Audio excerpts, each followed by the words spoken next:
বাদশাহ আলমগীর রহমতুল্লাহ আলাই কোন কৃষককে বলছিলেন, সফরের মাধ্যমে দেখা হয়েছিল, কৃষকের বাড়িতে একটু আপ্যায়ন হয়েছিল তার বিপদের কারণে, তো বলছে দিল্লিতে আইসো প্রয়োজন হলে।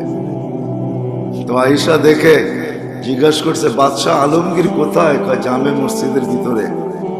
তো যায় দেখে সেজদায় পড়ে আল্লাহর কাছে কাঁদতেছে আর চাইতেছে।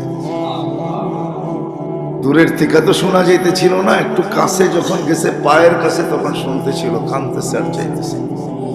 একটা মানুষ আসছে আবার চলে যায়, বাদশার সেজদের থেকে উঠে ডাকছে, হায় কেন আসছিলে? কয় সমস্যার সমাধান হয়ে গেছে।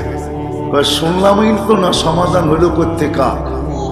যখন দেখলাম আপনার মতো বাদশাহী আরেকজনের কাছে চোখের পানি জড়ায়া চাইতেছেন, তো আপনার মতো ভিক্ষুকের কাছে কি চাবো, আমিও তো ওনার কাছে চাই।